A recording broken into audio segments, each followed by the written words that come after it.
Les partis politiques, on en a tellement. Il y en a même qui n'ont pas de siège. Le siège, c'est dans leur porte-monnaie. Parce qu'il est le grand timonier de sa famille, il se dit, je vais créer mon parti. Parce que dans son village, il a distribué un peu de riz, il crée son parti. On est arrivé dans certains pays à 732 partis politiques. 732 idées extraordinaires. 732. Et l'État doit financer tout ça. Il faut leur donner un peu d'argent. Il faut leur donner des 4x4.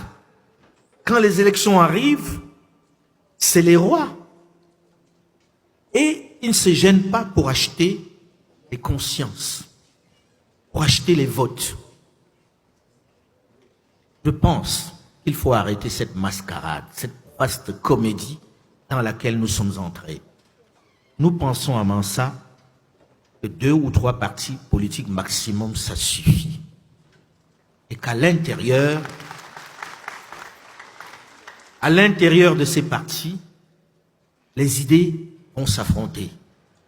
Les idées vont mûrir. Et on sera plus mature, on ne passera pas le temps à aller de case en case, à faire le nomadisme politique, comme on dit au Sénégal. Oui, 2 ou 3 partis politiques sérieusement encadrés qui sortent de ce système où c'est des systèmes tribaux, où c'est des systèmes de telle ou telle région. Non, on n'a pas besoin de ça. Parce que nous avons encore cette faiblesse de ramener les choses aux questions tribales. Je suis Soussou, je suis Malinké, je suis Bamileke, je suis Bantou, je suis Akan, je suis Bété, je suis Dioula. Que vous n'avez pas un peu honte quand vous dites ça dans un monde qui est si ouvert? Est-ce que dans vos familles, vous avez une seule région? Tout le monde se marie les uns avec les autres. C'est fini ça. Quand vous avez ça, vous êtes obsolète. Pourquoi est-ce qu'on laisse prospérer tout ça encore chez nous? C'est les politiques qui le font. Ils n'ont pas d'idée. Et puisqu'ils n'ont pas d'idée, il faut qu'ils se cachent derrière leur origine, qu'ils ne connaissent souvent pas. Vous avez des gens qui sont nés à Conakry, qui n'ont jamais mis les pieds dans la Haute-Guinée, mais puisque leurs parents sont venus de la Haute-Guinée, ils vont se faire élire sur le fait simplement qu'ils sont de la Haute-Guinée. Escroquerie. Aujourd'hui, le monde a changé. Et le monde qu'on veut donner à nos enfants doit être débarrassé de ces considérations qui sont d'une autre époque. On ne dit pas de renier votre identité. Mais ces identités doivent être utilisées dans le bon sens, pas dans le sens de diviser. Je suis du Cameroun, Bamileke du Cameroun.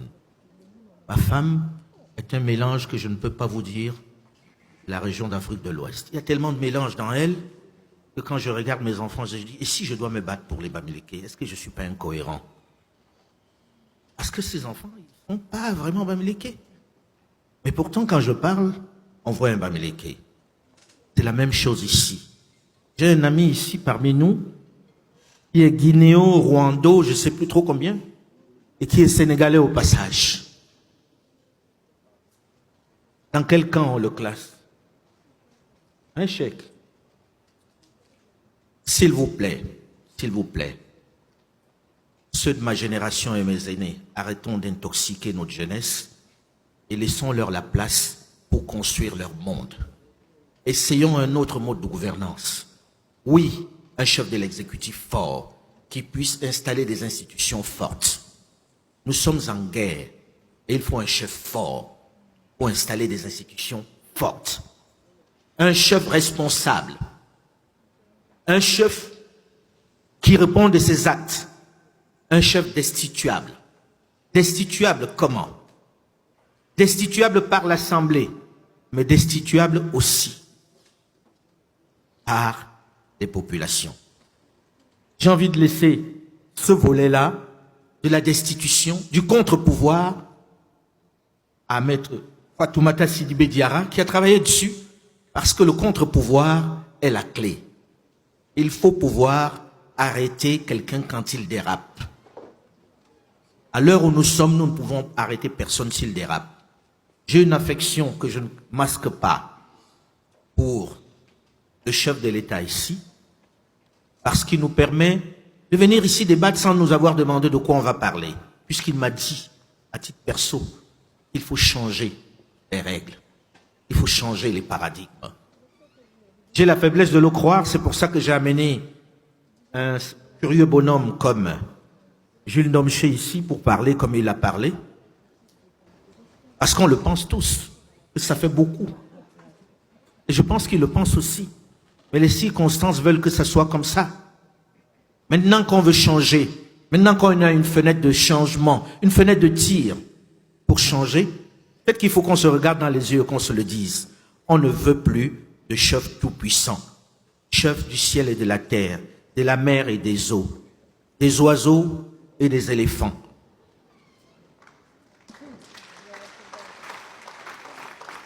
On veut un chef qui, s'il a déconné, pour utiliser un terme jeune, à la fin de la journée, il puisse rentrer chez lui en étant déchargé des fonctions de nous gouverner. Et pour cela, il faut des contre-pouvoirs. Fatoumata Sidibé Diarra, que je vous demande d'accueillir, s'il vous plaît.